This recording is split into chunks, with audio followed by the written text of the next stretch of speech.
여러분 요즘 뉴스나 이런 걸 보면 참 불편한 게 많더라고요. 근데 이제 그게 뭐냐면 말을 가지고 상대방을 비방하는 건데요. 주로 이제 정치하는 사람들이 이제 상대 정당이나 이런 경우에 이제 서로 뭐 공방을 벌이고 그럴 때 비방조의 언어를 많이 쓰는데요. 그렇다 하더라도 말이죠. 어떤 개인이나 우리 국가적인 어떤 공인을 놓고 아주 저주에 가까운 뭐 죽었으면 좋겠다. 뭐 이런 얘기까지 하는 걸 보고 야, 이거 참 큰 문제가 아닌가. 이거는 어떤 뭐 입으로 하는 게 말이긴 합니다만 원래 이제 말이라고 하는 것을 따지고 보면 우리 우리 정신세계의 지문 이런 것에 해당되는 게 말 아니겠습니까? 그래서 그 사람의 마음이라든가 평소에 정신 건강 이런 게 나오는 건데요. 정말 막말이라고밖에 표현이 될 수 없는 그런 말을, 그런 저주의 말을 퍼붓는 걸 보면서, 야, 우리가 이 어렸을 때부터 어떤 언어 교육을 좀 더 잘해줘야 되지 않을까 이런 생각을 좀 하거든요. 물론, 이제 언어라든가 이런 생활 습관은 사실은, 그 가정교육도 굉장히 중요합니다. 가정에서 부모님들이 아이들 앞에서 그냥 너무 험한 말을 가지고 막 이렇게 다투거나 또 아이들은 못 들은 척 하지만 어떤 사람을 놓고 얘기를 할 때 막 이렇게 심한 욕설을 하면 그 아이들은 안 듣는 것 같지만 그것이 하나의 환경이 돼가지고 결국에 습관이 되고 또 그것이 무덤덤해져 가지고요. 그렇게 해도 되는 줄 아는 그런 게 되는 것 같아요.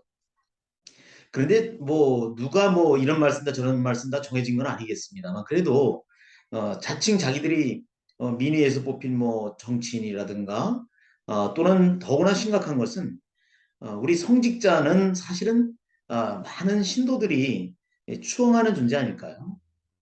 그게 뭐 목사님이 됐던 신부님이 됐던 또 아니면 스님이 되었던 간에 결국은 우리가 이제 그분들을 달리 보는 것은 결국 그분들의 말씀을 통해서 결국은 여러 가지 그 감화도 받고 말이죠. 은혜도 받고 뭐 이런 거 아니겠습니까? 그래서 우리가 그런 분들을 존중을 하는데 그런 분들의 입을 통해서 예를 들면 뭐 대통령 내외가 뭐 비행기 사고 나서 죽었으면 좋겠다 이런 얘기를 했다는 걸 보면 참 이게 믿기지가 않더라고요.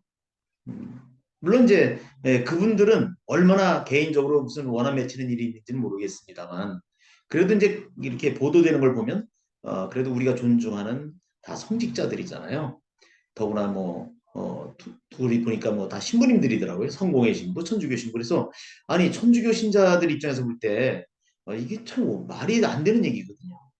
그런데 그분들을 따르는 분명히 신자들도 있는데 그 신자들이 봤을 때 과연 어떻게 표현을 해야 되나 뭐 이런 생각이 들어요. 그리고 우리 사회가 어떻게 이 지경까지 왔는가. 이제 거기에는 성직자까지도 저렇게 저주를 퍼붓는 그런 시대에 살고 있다고 하는 것은 결국 우리가 어렸을 때부터 우리 아이들의 언어 교육을 제대로 해주지 못한 책임이 있지 않는가 그런 반성도 해봅니다. 저부터도 개인적으로 자라면서 친구들하고 싸울 때 욕설도 하고 그렇게 자랐어요. 그렇지만 우리가 그런 말을 하는 것이 결국 자기 자신의 인격에도 결코 도움이 되지 않는다는 걸 알고 또 인격 파탄자로다 낙인이 찍힐 수 있다는 걸 알기 때문에 조심하고 그런 거 아니겠습니까? 또 어떤 직분을 갖고 살다 보면 결국 자기를 바라보는 사람들이 있으니까 더 조심하게 되고 말이죠.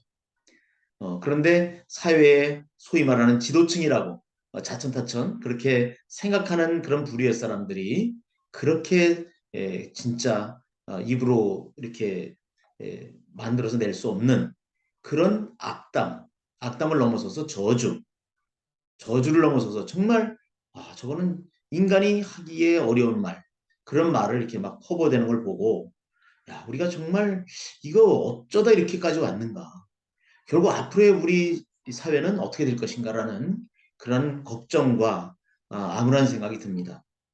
그리고 매사에 보면 남 탓만 해요. 정직하지 못한 사회는 결국 핑계를 대거든요. 모든 걸 자기 자신에서 원인을 찾아서 뭔가 잘못이 있을 때는 이제 다시 이런 걸 반복하지 않겠다. 뭔가 반성하고 또 고쳐가겠다. 이런 게 가는 게 정상인데 보면 전부 남 탓만 해요. 그리고 그것을 빌어서 상대방을 이렇게 아주 망가뜨리고 자기 자신이 어떤 그런 유리한 것을 찾으려고 하는 이런 거.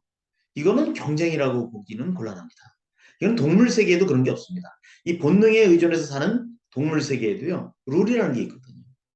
근데 만물의 영장이라고 하는 이 인간들이 인간 세계에서 그런 게 벌어진다고 하는 것은 정말 창피한 줄 알아야 됩니다. 누차 말씀드리지만 말의 절제라는 것도 말씀드린 적이 있지만 이 말의 절제만이 중요한 것이 아니라 그걸 뛰어넘어서 남을 해코지 하는 말은 가능하면 안 하는 것이 나 자신을 위해서도 굉장히 필요한 일이다라는 말씀을 여러분들과 한번 나누고 싶고요. 우리가 주변에 보면 우리 자녀들, 친구들 또는 다른 지인들과의 사이에 있어서도 적어도 저주 섞인 말을 하지 않는 게 좋겠다. 용기를 주거나 그러지 못할 망정 막 그냥 막 가는 얘기로 절대로 해서는 안 될 죽어버렸으면 좋겠다라는 야, 이거는 정말 모르겠어요. 혼자서 그런 생각할 수도 있겠죠. 정말 원망스러우면. 그렇지만 그것을 뭐 SNS나 공식적인 어떤 그런 자리에서 자기의 음성을 통해서 내뱉는다고 하는 것은 절대 인간으로서는 있을 수 없는 일이다. 이런 말씀을 좀 드리고 싶습니다. 여러분들은 어떻게 생각하세요? 저는 그래서 그런 말을 들으면서 참 잠이 안 오더라고요. 이젠 우리 사회에 어른도 없을 뿐더러 교육자나 성직자까지 전문양이 됐으니 이걸 어떻게 될까? 제가 아끼는 후배가 하나 있었어요. 근데 서울에서 살면서 가정적으로 여러 가지 어려운 불행이 겹치고 그러다 보니까 지방으로도 이제 이사를 가서 살고 있는데 교직에 물론 있었던 친구죠. 근데 이 친구도 어떻게 이념적으로 어떻게 되는지 모르겠습니다만 늘 나에게는 참 저기 뭐 귀한 그런 후배인데 가끔 이렇게 SNS에 올린 말을 보면 누가 죽어버렸으면 좋겠다. 쌍욕도 해가면서 말이죠. 그때 어떻게 저 친구가 저런 말을 할까? 그런데 또 언젠가는 보니까 또 그 지역사회에서 그 아름다운 그런 하모니를 자랑하는 무슨 합창단인가? 거기에 자기 멤버로서 이렇게 발표한다는 걸 올린 걸 봤어요. 그럼 그런 사람의 그 몸을 통해서 나오는 그 아름다운 소리가 진짜 아름다운 건가? 뭔가 이렇게 마귀가 함께 사는 게 아닌가?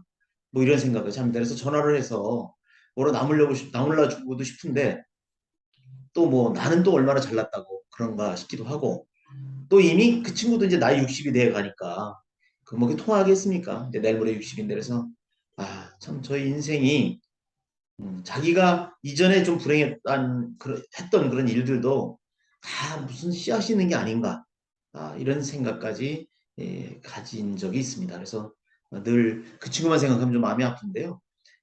요즘에 이렇게 돌아가는 걸 보면 너무 심하다라 싶을 정도의 말들이 너무 아무 꺼리낌 없이 이렇게 뱉어지는 걸 보고 야, 어떻게 저 사람 저렇게 살 수 있을까? 어떻게 저런 인간들이 우리 사회를 주도하는 교수라든가 성직자라든가 그다음에 정치인으로 이렇게 자리를 점하고 있는지 자, 그게 좀 수수께끼입니다. 여러분들은 어떻게 느끼고 계신지 모르겠습니다.